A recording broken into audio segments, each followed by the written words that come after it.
Hello there, very good evening and a warm welcome to the news live on Rupavahini Channel I. I'm Shara Masquinius. A very good evening indeed. I'm Charita Minapurarachi and now let's move on to the headlines for tonight's news. The state administration, which has overcome many challenges, completes 1 year of service. Today is the 75th birthday of the Prime Minister who has won the hearts of the people.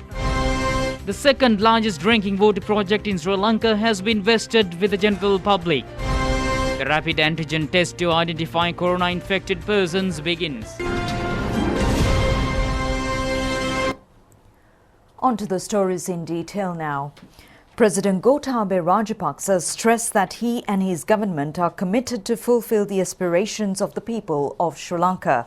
He reiterated that during his term, all necessary steps will be taken to ensure the rights of all citizens without any differences based on religion or race. අයිබෝවන් මීට වසරකට පෙර මේ රටේ 69 ලක්ෂයකට අධික ඡන්දදායක President Gotabaya Rajapaksa addressed the nation a short while ago to mark the first anniversary in office since taking oaths as the 7th executive president of Sri Lanka. He reminded that only request the countrymen made from him was to save the nation. President Rajapaksa promised to protect the unity of the country. He reminded the occasion of taking oaths at the sacred Ruanvelisaya and pledged to work accordingly. Once again, he pledged to protect the Buddhism with the guidelines provided by the Mahasangha. President Rajapaksa pointed out that when he came to power, the country was badly affected by various ill effects. Innocent lives were destroyed by extremism. Drug menace was threatening the peaceful lives of citizens. Intelligence services became inactive and the national security was in danger. The president pointed out that he took urgent steps to ensure the national security by strengthening intelligence services and closing the avenues that could be used by extremist elements. He reiterated that there is no room for extremism in Sri Lanka during his rule. Elaborating on the foreign policy adopted by his government, the president emphasized that Sri Lanka will not be a partner of clashes between regional and global powers. Sri Lanka will act as a friend of all countries, and the island nation is not a henchman of any country. At the same time, there will be no room for foreign interventions in Sri Lanka's internal affairs. Describing the actions taken to control the COVID-19 pandemic, the president pointed out that his government has already spent 70,000 million rupees for this purpose.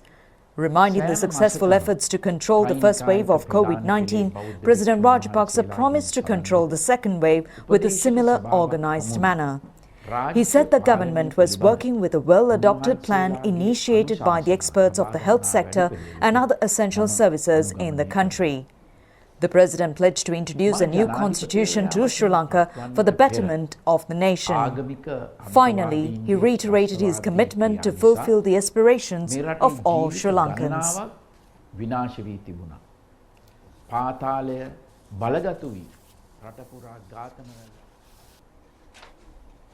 And today marks the completion of 1 year of state administration which won many challenges. And this is a brief description on the first year of regime of President Gotabaya Rajapaksa, which has turned the country in a new direction, providing a leadership not second to the heroic task of ending 30 years of war.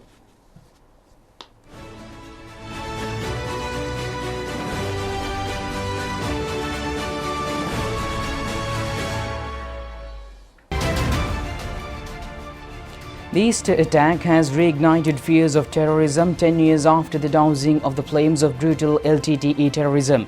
The conflict of opinion among leaders of then government had paved the way for destabilizing of the country. Under such circumstances, the people's request was for the emergence of stable state leadership. The Sri Lanka Podujana Peramuna has been successful to create a leadership that enabled to fulfill the challenge. This has reflected the wishes of all groups of patriotic to the country. 6.9 million voters have placed on the shoulders of Gotabaya Rajapaksa the serious responsibility of directing the motherland towards victory, overcoming the challenges of weak national security and bankrupt economy. President Gotabaya Rajapaksa took the forefront to discharge responsibilities amidst criticism to the previous rulers by swearing in before the Ranvali Mahasaya. Swift measures have been taken to prevent wastage of funds by cancelling unnecessary ceremonies at the commencement of parliament sessions and conducting of military guards of honour. It was according to a request of Gotabaya Rajapaksa that display of state emblem was made in place of portraits of politicians at ceremonies conducted at public expense. The genuine good governance concept was introduced by preventing government officials engaging in political activities. For the first time, an ombudsman was appointed to the President's office, allowing the general public directly present their grievances. President Gotabaya Rajapaksa, inaugurating the Gama Samaga Pilisandurak dialogue program, has commenced a methodology to look into shortcomings by visiting the remote areas. He has begun the program from the Badulla Haldumul Divisional Secretariat Division. The Department of Prisons has been subjected to a complete reformation. The President has also fulfilled the pledge given to the people to safeguard their security by taking measures to halt criminal operations of drug racketeers originated via prison themselves. The Police Special Task Force has been entrusted the task to raid the underworld and drug dealings. The Presidential Task Force has been established to create a safe and disciplined, law-abiding society. The program to select poor families without houses has got underway. Accordingly, construction of 14,000 houses for the poor in each Gram Seva division has now reached the final stage. President Gotabaya Rajapaksa has inaugurated the program to reconstruct 100,000 kilometers of rural roads, a project which has been suspended for 5 years. In addition, steps have been taken to provide 150,000 drinking water supply connections.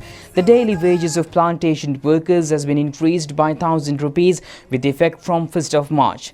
This amounts to a fulfillment of promise of the Saubhagya Dakma policy statement. Measures have also been taken to streamline activities at the airport without causing any difficulties or delays or any air passengers. President Gotabaya Rajapaksa has also instructed the expedite construction of central and other highways.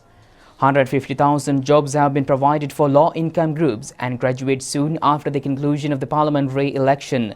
Acceding to the request of the people, steps have also been taken to provide permanent employment to another batch of 10,000 graduates. Measures has also been taken to speed the reconstruction of 5,000 reservoirs throughout the island according to the ancient and modern scientific technologies. The government, as a short-term project, has prepared plans for 70% of the generation of electricity through recycled power sources. Another basic aim of President Gotabaya Rajapaksa has been the ushering of a self-sufficient lifestyle for the people by enhancing agricultural industry. The present government took measures to provide fertilizer free of charge to farmers in the midst of global crisis of corona pandemic. As a result, the country was able to reap the biggest paddy harvest after many years. A minimum guaranteed price of 50 rupees was placed on a kilo of paddy in the Maha season.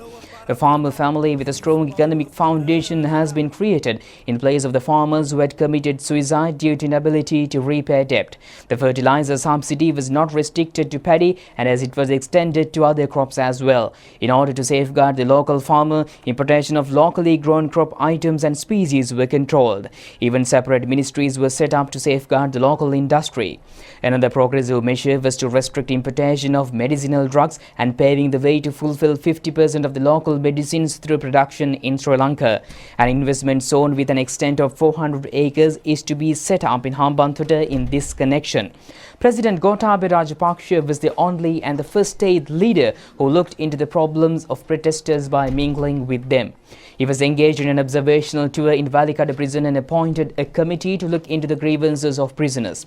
Speedy measures were taken to combat corona pandemic, with which turned in turn to a global crisis. It was due to the intervention of President Gotabaya Rajapaksa that Sri Lanka has become the fourth state to bring back students from the Wuhan state where there had been a corona threat. The government has also decided to safeguard all industrialists by providing financial facilities. Even so-called developed countries were unable able to provide a 5,000 rupee allowance to all people during the corona period, but Sri Lanka was able to achieve the feat as well. A health and social security fund has been established to control the spread of the coronavirus disease.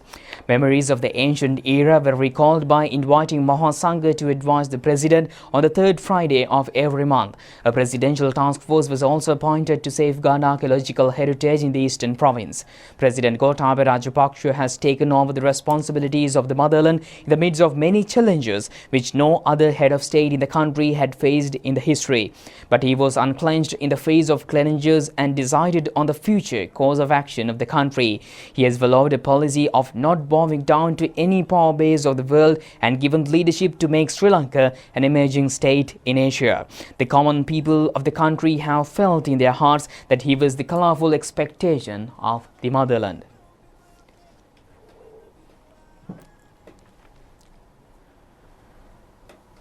The 75th birthday of Prime Minister Mahinda Rajapaksa, who made an indelible mark in the history of Sri Lankan politics, falls today. Here's a short profile of Prime Minister Rajapaksa, who was appointed the post of Prime Minister on 4 occasions.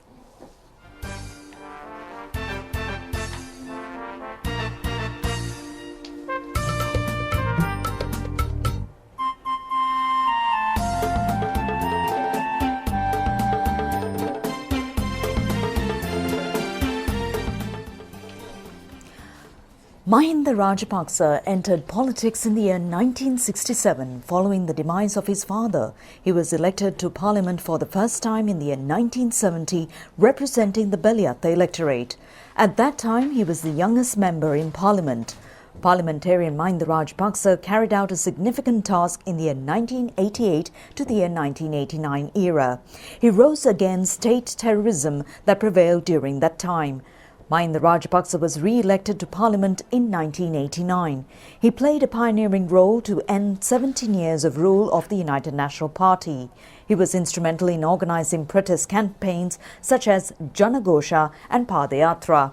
The outcome of these endeavours had been an establishment of Podujana Eksat Peramuna regime under the leadership of the Sri Lanka Freedom Party in 1994. He had successfully steered ministries such as Labour and Fisheries in the Podujana Eksat Peramuna administration. Later on, he had functioned as leader of the opposition as well. In the year 2004, he was appointed to the post of Prime Minister. Mahinda Rajapaksa was sworn in as the 5th Executive President of Sri Lanka upon victory of the presidential election in the year 2005. He was able to bring peace to the motherland by ending the 30-year-old war. President Rajapaksa secured a landslide victory in the presidential election held in the year 2010 as well. Although he was defeated in the year 2015 presidential election, he came back for public service due to the persistent requests of the general public. The Sri Lanka Podujana Peramuna, under the leadership of Mahinda Rajapaksa, recorded a massive victory in the local government poll held on the 10th of February 2018. This was the first occasion of a new political party receiving power in more than 70% of the local government institutions. He was elected to the post of opposition leader for the second time in January of 2019. In his capacity as opposition leader, he organised People's Power to topple the UMP government. These actions paved the way for the victory of Gotabaya Rajapaksa, representing the Sri Lanka Podujana Peramuna, to emerge victorious in the presidential election held on the 16th of November 2019. Mahinda Rajapaksa assumed duties as Prime Minister in the caretaker government, which was appointed subsequently, with Gotabaya Rajapaksa receiving a people's mandate of 6.9 million votes in the presidential election. The Sri Lanka Podujana Peramuna, under the leadership of Prime Minister Mahinda Rajapaksa, secured an excellent victory in the last general election as well, obtaining 145 parliamentary seats. Mahinda Rajapaksa contested the election from the Kurunegala district and received 527,364 preferential votes. That was the highest preferential votes received by a candidate in parliamentary election. A significant characteristic of the 20th constitutional amendment was the delegation of prime ministerial powers to the president. Through his action, He had entered history as the only leader who had renounced authority by a constitutional amendment. Mahinda Rajapaksa remained the permanent symbol of the stability in Sri Lankan politics for more than half a century. He has brought many victories to the country during this period. The era of the Prime Minister Mahinda Rajapaksa is regarded as a golden period of Sri Lanka's politics. And meanwhile, Prime Minister Mahinda Rajapaksa says that plans have already been finalized to provide water to all by the end of the year 2024. He made these remarks declaring open the second stage of the Kalaniganga Southern Bank water supply project today. The water supply project has been set up by Cantering Paltivela in Kalaniya. The total cost of the project is 32,700 million rupees. Funds have also been invested by the government of France, the Hatt National Bank, the Bank of Ceylon and the Sri Lanka government. It is expected to create 120,000 more water connections throughout the project. 1.75 million persons are to be benefited. 180,000 cubic meters of water are being purified in the plants daily. The project will pave the way for a continuous water supply to electorates of Begama, Kalaniya, Katana, Jayala, Mahara and Wattala. The first stage of the project was inaugurated by then President Mahinda Rajapaksa in the year 2013. The daily total water capacity of Kalaniganga Southern Bank water supply project is 360,000 cubic meters. This is the second largest drinking water project in the country. The Prime Minister was presented by the report of an objectives and planning of the Prime Minister's Supply Board for the 2021-2025 period. It was handed over by the Chairman of the Board, Nishant Ranatunga. Prime Minister Mahinda Rajapaksa said we should commemorate the fact that at the first anniversary of the administration, we were able to stop the war and embark on the development activities including building highways, ports and airports. The Prime Minister has also recalled on the atrocities committed by the previous governments. He further said that corona pandemic has caused more harm than that what had created the war. The countries need more than $4 billion of debt to get over the problem. He has also pointed out that problems faced with quarantine and providing relief to the business and also to pay salaries to 1.5 million government workers. He also said plans have been made to produce locally all items from turmeric powder to tires. Two previous rulers have also sold the country but said that the aim is to preserve the country's resources. The Prime Minister added that 35,000 jobs have already been provided under the program to generate 100,000 jobs. The Prime Minister has reiterated the need for the country to move forward as a free nation in spite of many difficulties. අපරාධකාරයෝ හැටියට සැලකුවා. මේවායේ ප්‍රතිඵල ආවා. 2010න් පස්සේ එක බෝම්බයක්වත් පත්තු වෙන්නේ නැතිව ආරක්ෂා කරපු රටේ පාස්කු ඉරිදා ලෝකෙටම ඇහෙන්න බෝම්බ පිපිරුණා. එදා ආණ්ඩුව මොනතරම් වගකීම් විරහිත කටයුතු කළාද කියලා පාස්කු කොමිසමේදී මේ ඉදිරිපත් වෙච්ච සාක්ෂි වලින් රටටම පෙනුණා. ෆේල් කරපු රටක් අපිට බාර දුන්නේ. අපිට දැන් දෙපැත්තක වගකීම් ඉතිරි වෙලා තියෙනවා. එකක් තමයි 2015න් පස්සේ බිල්දාපු රටේ ආයි ගොඩනගන එක. අනෙක් අර්බුදය තමයි ලෝකෙටම මුහුණ දෙන්න සිද්ධ වෙලා තියෙන COVID-19 අර්බුදයට මුහුණ දෙමින් මේ රට ඉදිරියට ගෙන යන එක. COVID-19 අර්බුදය නිසා රටට වෙච්ච හානිය යුද්ධෙන් වෙච්ච හානියට වඩා බරපතලයි කිව්වොත් අතිශෝක්තියක් නෙවෙයි. එහෙම තියෙන රටක අපි වසරකට ඩොලර් බිලියන 4කට අධික ණය ගෙවන්න ඕන. විපක්ෂයේ හිතුවා පසුගිය අගෝස්තුවේ අපිට මේ ණය ගෙවන්න බැරි වෙයි කියලා. අපි රජය වියදම් අවම කරා. ඒ වගේ මේ ආනයන කරන අනවශ්‍ය දේ නතර කරලා අපි මේ ණය ගෙව්වා. අපිට දවසකට PCR පරීක්ෂණ 10 ගණනක් කරන්න මිලියන 100 ගණන් වෙන් කරන්න සිදු වෙලා තියෙනවා. වෙන රටවල වගේ 10 ගණන් රෝගීන් මැරෙන්න නොදී බේර ගන්න සිද්ධ වෙලා තියෙනවා. 10 ගණන් නිරෝධායනය කරන්න සිද්ධ වෙලා තියෙනවා. ඒ විතරක් නෙවෙයි මේ රටේ තිබුණු සියලුම ව්‍යාපාර වලට සාන දෙන්න සිද්ධ වෙලා තියෙනවා. ආණ්ඩුවේ සේවකයෝ ලක්ෂ 15කට නියමිත වෙලාවට පඩි ගෙවන්න සිද්ධ වෙලා තියෙනවා. විතරක් නෙවෙයි යහපාලන ආණ්ඩුව ජංගම දුරකරණයට අය කෙරුවා 125ක බද්දෙන්. ඉතින් ජනතාවට බලපාන බදු වර්ග 13ක් අතහැරලා භාණ්ඩාගාරයට ලැබෙන තියෙන සියලුම ආදායම අත්හැරලා තමයි අපිට මේ තරම් සාන දෙන්න සිද්ධ වෙලා තියෙන්නේ. අපි එහෙම වුණා. අතීතයට දොස් කියා අඬා ඉන්නේ නැහැ. අපි ගෙවන අවුරුදු තුල අපේ සතුරන් දිහා බැලුවේ නැහැ. අපි බැලුවේ අපේ ශක්තිය දිහා, අපේ ධෛර්යය දිහා. සරුංගලයක් පිටරටින් ගෙනාවා. කොහොගිදලුත් පිටරටින් ගෙනාවා. අපි අද ඒ සියල්ල නතර කරා. මැටි වළඳේ ඉඳන් කහපතුරේ ඉඳන් ටයරය දක්වා අපේ රටේම හදාගන්න වැඩපිළිවෙලක් ආරම්භ කරලා ඉවරයි. මේ රටේ ජනතාව අසමත් ජාතියක් කියලා විරුද්ධ පක්ෂය හැමදාම හිතාගෙන හිටියේ. මේ රටේ ජනතාව ෆේල් කියලා හිතාගෙන තමයි රටේ හැම දෙයක්ම පිටරටින් ගෙනාවේ. හැම ආයතනයක්ම විකුණා දැම්මේ. නමුත් අපි අපේ ඒ වැඩපිළිවෙල ඉදිරියට ගෙනියන් ගියේ. යහපාලනය ෆේල් කරපු රටේ ජනතාව සමතුම් බවට පත් කරනවා. අපේ රටට විශිෂ්ට සමාර්ථය අරන් දෙනවා. ගෙවුණු අවුරුද්ද තුල මොනතරම් දුෂ්කරතා තිබුණත් රැකියා ලක්ෂයක් දෙන වැඩපිළිවෙලක් අපි හැදුවා. ඒ යටතේ 35000කට දැනටමත් රස්සාවල් දීලා ඉවරයි. රැකියා විරිත උපාධාරීන් 60000කට ආණ්ඩුවේ රස්සා දෙන්න. Ministers Vasudeva Nanayakkara and Prasanna Ranatunga, State Ministries, People's representatives in the area and French ambassador in Sri Lanka, Eric Levecreux, has also attended on the occasion. පළවෙනි අවුරුද්ද තුල ඒක තමයි මේ ගෙවුණු. In other stories, an almsgiving for 76 Kiriyammas was held in Abhayaramaya Vihare in Narayanpeta today in parallel to the 75th birthday of the Prime Minister Mahinda Rajapaksa. The Pinkama was held for the 18th occasion to coincide with the birthday of the Prime Minister. The event was organised by the chief incumbent of the Abhayaramaya Vihare in Narayanpeta, the chief Sanganayaka of the Western Province, Venerable Muruthetwe Ananda Thera. The Mahasangha have chanted Jayapirit, extending blessings to the Prime Minister following religious observances. Thereafter, meals were offered to the Kiriyammas. Mother Indu Pereira of Kolonnava has conducted the Pattinimani Puja. Souvenirs were also presented to the Prime Minister on this occasion.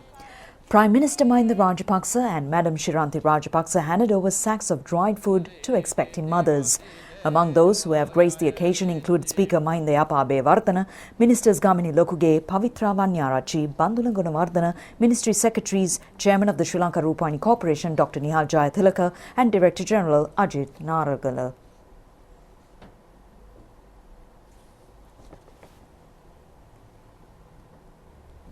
A special Bodhi Puja was also conducted in the parliamentary premises today to extend blessings to the Prime Minister Mahinda Rajapaksa.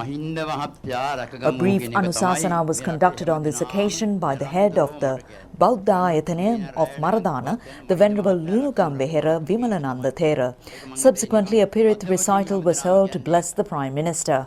A special feature has been the conducting of the Bodhi Puja in front of the sacred Bodhi tree planted by the Prime Minister at the parliamentary premises during his tenure as the Prime Minister in the year 2004.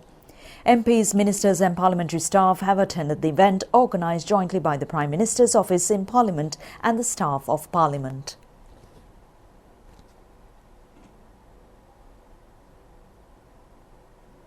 Another Ashirvada Puja on behalf of the Prime Minister Mahinda Rajapaksa was held at the new Kadireshan Kovil in Bambalapitiya. Madam Shiranti Rajapaksa took part in the event.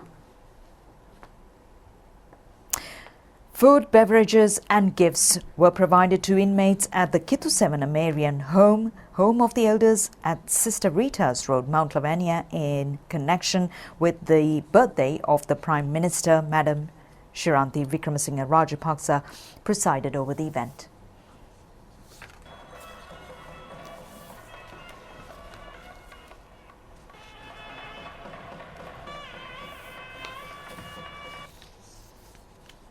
And meanwhile, the Director General of Health Services has given approval yesterday for the speedy testing of antigens for the detection of COVID-19 patients. Accordingly, the testing has commenced today. The Ministry of Health says a total of 12,587 COVID-19 recoveries were recorded in the country at present. Meanwhile, 377 fully cured patients have left the hospitals today. A batch of 22 patients at the Valikanda Base Hospital, Punani and Galil COVID-19 Treatment Centre in Polonnaruwa have fully recovered and left the centres. 6 of them inmates were directed to the Kantakadu Rehabilitation Centre. The others were residents of the district of Colombo, Gampaha, Ampara and Badulla. A total of 233 COVID-19 patients were detected from the country today. The patients have been identified as close contacts of the Panligudu COVID-19 cluster. The epidemiology unit says that the antigen testing will be used on identified groups from today. It further states that there is no need to send samples to laboratories as testing could be done in the locations themselves. The process of identification of patients through the rapid antigen testing procedure took place at the Goldface Green Housing Complex. 50 persons were tested. Out of this number, 4 were found to be infected with the COVID-19 disease.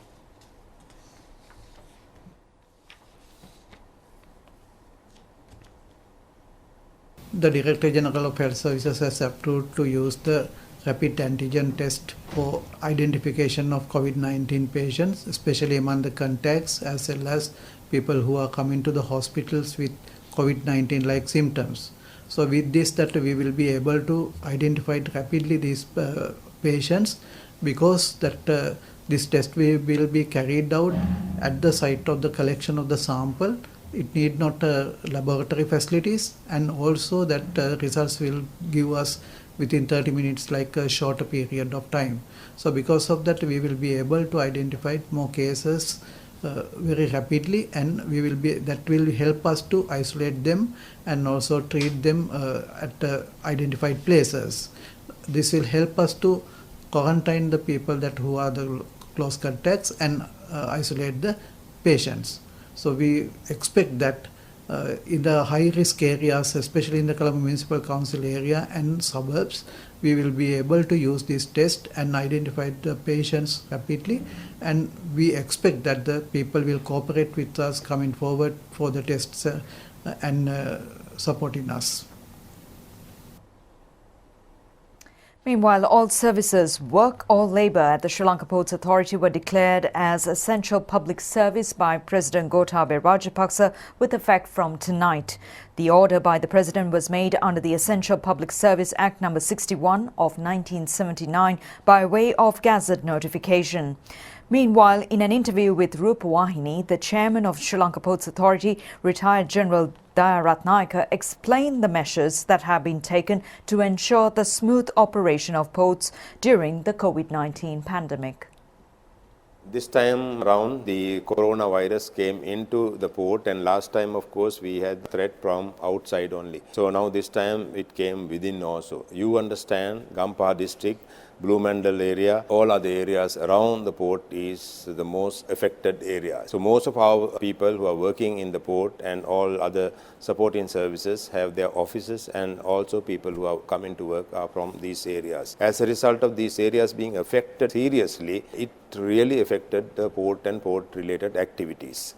So therefore, we had to take special measures and get the port running, because port is a place where we can't close even for a minute or a day, because 24/7 we have to run the port for a country's requirement. 99.7% export-import is going through the port. So therefore, you understand the value of most of our imports, everything has come through the port. Then there are so many other related activities. So all that has to be maintained, whether we have corona or otherwise, with the country closed, or otherwise we have to keep the port running. So in order to do that, we have taken all possible measures to get the port running, and with everybody's support, especially His Excellency the President is very keen on a daily basis. He is keep checking on these things, and the Minister and the crowd and the Prime Minister and the government, everyone is supporting us to keep the port activities running. Therefore, with that support, we are getting the port to run smoothly now with all these difficulties. Basically, it has now come to the normalcy, we can say. The remains of late Chief Prelate of Sri Lanka Ramanya sect Agamaha Pandita Most Venerable Napane Premasiri Thera were brought to the Vidyasagara Piriven Viharasthana in Manikin, Hurikadwa for the general public to pay their last respects. The cremation of the late Mahanayaka Thera is scheduled to be conducted with state honours next Sunday. Most Venerable Napane Premasiri Nayaka Thera, who has rendered an invaluable service to the advancement of Buddha Sasana in the country for nearly 9 decades, has passed away while receiving treatment at the Peradeniya Teaching Hospital yesterday afternoon. He was 98 years old at the time of demise. Body of the late prelate was brought in a special procession to the Hurikadwa Vidyasagara Piriven Viharasthana in Manikin this morning. The Mahasangha was the forefront of the procession. A large gathering including all religious leaders and people's representatives were present to pay last respects. The funeral will be held at the Bandaranaike Vidyala grounds in Kundasale at 2 p.m. on Sunday. Minister Keheli Rambukwal has issued a message on condolences on the passing away of Most Venerable Napane Premisri Nayaka Thera today. The minister in his communique has pointed out that the demise of Mahanayaka Thera is an irreparable loss to the country and the Sambuddha Sasana. He has also further stated that the late Mahanayaka Thera has also conducted a yeoman service for the national unity. A special discussion on funeral agreements were held in the Viharasthana in Kandy today under the leadership of the minister. And with that, we conclude tonight's news. Do it just tomorrow at the very same time. Stay safe. Good night.